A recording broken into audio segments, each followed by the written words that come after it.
बिस्मिल्लाहिर्रहमानिर्रहीम। अस्सलाम वालेकुम। I am Mohammad Naveed, MD CAT physics पढ़ाऊँगा आपको इंशाल्लाह। सबसे पहले हम मोशन एंड फोर्स स्टार्ट करते हैं। तो बेसिक्स तो आपको पता ही होगा। डिस्प्लेसमेंट, दो पॉइंट्स के दरमियान कम से कम फासला को डिस्प्लेसमेंट कहते हैं। और वेलोसिटी जो होती है, ये displacement covered in unit second is called velocity. Displacement का यूनिट मीटर होता है और वेलोसिटी का यूनिट मीटर पर सेकंड होता है। अब हम अपने मेन टॉपिक की तरफ आते हैं, वो है डिस्प्लेसमेंट टाइम ग्राफ।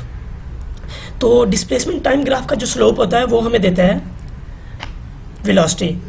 तो सबसे पहले तो आपको ये पता होना चाहिए, किसी भी ग्राफ का जो स्लोप होता है ना, वो मालूम करने के लिए जो वर्टिकल एक्सिस पे दी हुई वैल्यू होती है वो ऊपर रखते हैं, और जो हॉरिजॉन्टल एक्सिस पे दी हुई वैल्यू होती है उसे हम नीचे रखते हैं। जैसे हम इसी ग्राफ की बात करते हैं, तो इसमें वर्टिकल एक्सिस पे जो दी हुई वैल्यू है वो है डी, और जो हॉरिजॉन्टल एक्सिस पे दी हुई वैल्यू है वो है टी। तो डी को हमने ऊपर रखा और टी को नीचे रखा। तो ये तो हमारे पास ग्राफ, ये जो फार्मूला बन गया, किसका बन गया? ये बन गया वेलोसिटी का फार्मूला बन गया। तो इसका मतलब इस ग्राफ का जो स्लोप है वो डी ओवर टी है, जो कि वेलोसिटी है। तो इस ग्राफ का स्लोप हमें वेलोसिटी दे रहा है। अब हम इसी तरह अगर यानी कि मतलब वर्टिकल एक्सिस पे होता ए, वर्टिकल एक्सिस पे अगर v होता और हॉरिजॉन्टल एक्सिस पे t होता, तो v ओवर t हमने क्या देना था भला? वो होता एक्सेलरेशन। तो इसका मतलब अगर वर्टिकल एक्सिस पे v होता तो ये ग्राफ हमें एक्सेलरेशन देता।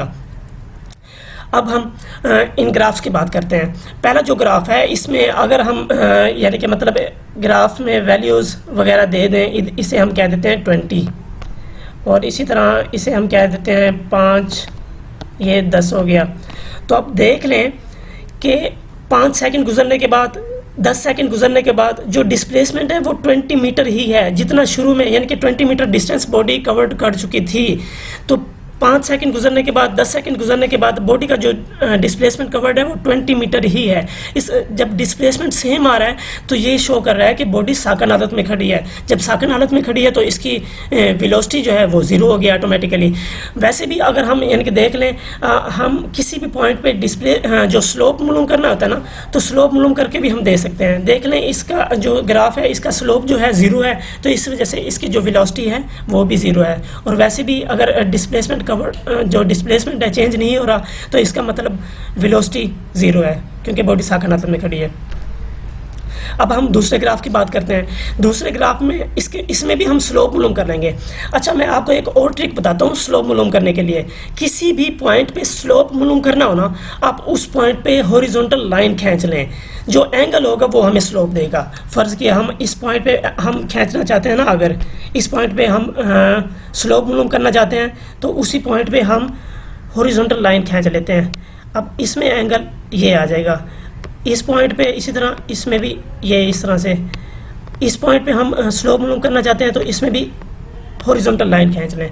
तो इस तरह से डिफरेंट पॉइंट्स पे हम एंगल देख के, अगर एंगल बढ़ रहा होगा तो स्लोप भी बढ़ रहा होगा, अगर एंगल कम हो रहा होगा तो स्लोप कम हो रहा होगा, अगर एंगल कांस्टेंट है तो इसका मतलब स्लोप कांस्टेंट है। अब देख रहे हैं तकरीबन हर जो लाइन है, हर लाइन पे जो एंगल बन रहा है ना, वो तकरीबन कांस्टेंट ही है, एक ही जितनी वैल्यू आ रही है। तो इसका मतलब जो स्लोप है कांस्टेंट है, तो इसका मतलब इस ग्राफ में वेलोसिटी कांस्टेंट है। जब वेलोसिटी कांस्टेंट है तो इसका मतलब अगर हम एक्सेलरेशन मालूम करना चाहें इसी ग्राफ में, तो इसमें एक्सेलरेशन जो होगा ज़ीरो होगा, क्योंकि वेलोसिटी कांस्टेंट है, वेलोसिटी चेंज नहीं हो रही। अब हम थर्ड ग्राफ की बात करते हैं। अब थर्ड ग्राफ में इसमें भी हम उसी तरह डिफरेंट पॉइंट्स पे स्लोप मालूम कर लेंगे। अगर स्लोप बढ़ रहा होगा तो वेलोसिटी भी बढ़ रही होगी डेफिनेटली। तो अब हम मालूम करते हैं। देखें, फर्स्ट पॉइंट पे हमने लाइन खींची। फर्स्ट पॉइंट पे शुरू में तो यानी कि मतलब इस पॉइंट पे जो था, जो एंगल था वो ज़ीरो था। फिर ऐसा ऐसा एंगल बढ़ रहा है, देखते हैं आप, ये देखें एंगल बढ़ रहा है। इसे हम मज़ीद देखेंगे ना तो एंगल बढ़ रहा है, कंटिन्यूसली एंगल बढ़ रहा है। पहले ज़ीरो था, फिर एंगल बढ़ता बढ़ता ऐसा ऐसा बढ़ता ही जा रहा है। तो इसका मतलब स्लोप बढ़ रहा है। जब स्लोप बढ़ रहा है तो इसका मतलब वेलोसिटी बढ़ रही है। वेलोसिटी बढ़ रही है तो एक्सेलरेशन क्या होगा भला? पॉजिटिव होगा डेफिनेटली। अब हम लास्ट वन की बात करते हैं। इसमें भी हम डिफरेंट पॉइंट्स पे स्लोप मालूम कर लेते हैं। शुरू में जो स्टार्ट वाला पॉइंट है, इस पॉइंट पे हम स्लोप मालूम करने के लिए लाइन खींचते हैं। हर पॉइंट पे हम स्लोप मालूम करने के लिए लाइनें खींचते रहते हैं। अब देखें भाई साहब, जो शुरू में एंगल जो था ना वो ज़्यादा था, फिर एंगल ऐसा ऐसा कम हो रहा है। जब एंगल कम होता जा रहा है तो इसका मतलब स्लोप कम होता जा रहा है। जब स्लोप कम होता जा रहा है तो इसका मतलब वेलोसिटी कम हो रही है। जब वेलोसिटी कम हो रही है तो इसका मतलब एक्सेलरेशन जो होगा नेगेटिव होगा। तो अब हम इसी तरह वेलोसिटी टाइम ग्राफ्स की बात करते हैं।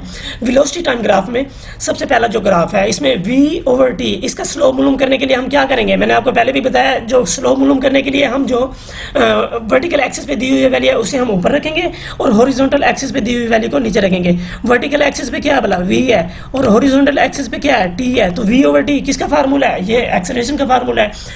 अच्छा, इसका मतलब इसका जो यानी कि मतलब वी/टी ग्राफ का जो स्लोप होगा वो हमें एक्सेलरेशन देगा।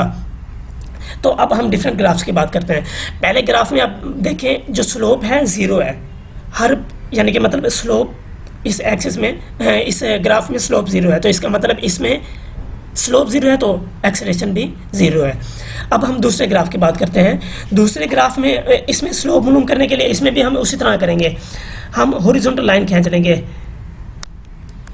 सॉरी,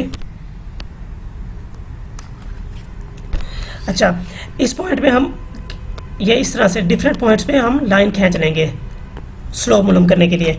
अब देख लें आप, हर पॉइंट पे जो हमारे पास स्लोप आ रहा है यानी कि एंगल जो आ रहा है तकरीबन सेम आ रहा है। जब एंगल तकरीबन सेम आ रहा है हर लाइन के साथ तो इसका मतलब स्लोप जो है कांस्टेंट है। जब स्लोप कांस्टेंट है तो इसका मतलब एक्सेलरेशन भी कांस्टेंट है। अब हम थर्ड वन की बात करते हैं। थर्ड वन में देखें वेलोसिटी कम होती जा रही है। फ़र्ज़ किया इधर अगर वेलोसिटी की वैल्यू थी 20 और इधर तो डेफिनेटली 0 ही होगी। तो अब वक्त गुजरने के साथ साथ जो वेलोसिटी की वैल्यू है कम होती जा रही है। जब वेलोसिटी कम हो रही है तो इसका मतलब एक्सेलरेशन भी नेगेटिव ही है और स्लोप भी नेगेटिव ही है। अच्छा, अब हम लास्ट वन की बात करते हैं। इसमें देखें इसमें भी हम उसी तरह ही यानी कि वेलोसिटी टाइम ग्राफ है ना, इसमें हर पॉइंट पे स्लोप मालूम कर लेते हैं और इससे हम मालूम कर लेंगे कि एक्सेलरेशन बढ़ रहा है या कम हो रहा है जो भी। अब हम शुरू में यहाँ पे देखें, यहाँ पे जो अगर हम हॉरिजॉन्टल लाइन खींचें तो यहाँ पे स्टार्ट में जो है एंगल 0 है, फिर एंगल ऐसा ऐसा बढ़ता जा रहा है। ये देखें हर पॉइंट पे एंगल बढ़ता ही जा रहा है। जब एंगल बढ़ता जा रहा है तो इसका मतलब स्लोप बढ़ रहा है। जब स्लोप बढ़ रहा है तो इसका मतलब एक्सेलरेशन बढ़ रहा है। अच्छा, अब हम बात करते हैं डिस्टेंस यानी कि एरिया की बात करते हैं। पहले हम स्लोप्स की बात कर रहे थे, तो अब हम एरिया की बात करते हैं। किसी भी ग्राफ का एरिया मालूम करना हो तो इसमें जो वर्टिकल एक्सिस पे दी हुई वैल्यू है उसे और जो हॉरिजॉन्टल एक्सिस पे दी हुई वैल्यू है उसे, उन दोनों को मल्टीप्लाई कर लेते हैं। जो मल्टीप्लाई करने से जो वैल्यू होती है वही उससे यानी कि मतलब उसका एरिया डिनोट कर रही होती है। जैसे कि अब हम इस ग्राफ की बात करते हैं। इस ग्राफ में आप देखें वर्टिकल एक्सिस पे है v और हॉरिजॉन्टल एक्सिस पे क्या है भला t। तो v ज़रब t ये ग्राफ इसका दे रहा है एरिया। तो अब v ज़रब t ये किसका फार्मूला बन गया है, ये बन गया है डिस्टेंस का या डिस्प्लेसमेंट का। तो इसका मतलब इस ग्राफ का जो एरिया है वो हमें शो करेगा डिस्प्लेसमेंट या डिस्टेंस। सही हो गया। अब हम दूसरे ग्राफ की बात करते हैं। अच्छा, याद रखिएगा इस ग्राफ में ये तो हमने बेसिक वैल्यू मालूम करने के लिए किया था, लेकिन जब हमने मालूम करना हो ना हमने कोई यानी कि मतलब कोई क्वेश्चन वगैरह सॉल्व करना हो तो हम प्रॉपर इसका एरिया का फार्मूला लगाएंगे। ये अब रेक्टेंगुलर शेप बन रही है ना, तो इसका मतलब रेक्टेंगुलर शेप में जो यानी कि मतलब उसका एरिया का फार्मूला होता है वो लेंथ ज़रब विड्थ होती है। तो लेंथ में क्या है टाइम है और विड्थ में क्या है वी, तो वी ज़रब टी इसमें तो वैसे ही आ गया। लेकिन अब हम दूसरे यानी कि एग्जाम्पल की बात करते हैं। दूसरे एग्जाम्पल में हमारे पास बन रही है ट्राइंगल बन रही है। तो ट्राइंगल के लिए इसका जो एरिया का फार्मूला होता है वो होता है 1/2 मल्टीप्लाई बाई लेंथ ज़रब विड्थ। तो लेंथ में क्या है भला t और विड्थ में क्या है भला, विड्थ में है v। ये एक दूसरे के बराबर है ना ये वाले, तो इधर v आ गया। तो 1/2 multiply by t multiply by v। तो जब हमने बेसिक वैल्यू मालूम करनी होती है तो हम वैल्यूज़ को इग्नोर कर देते हैं। तो v ज़रब t किसका फार्मूला बन गया, v ज़रब t बन गया डिस्टेंस का या डिस्प्लेसमेंट का। तो इसका मतलब इस ग्राफ का जो एरिया है वो हमें डिस्टेंस या डिस्प्लेसमेंट शो कर रहा है। Thank you.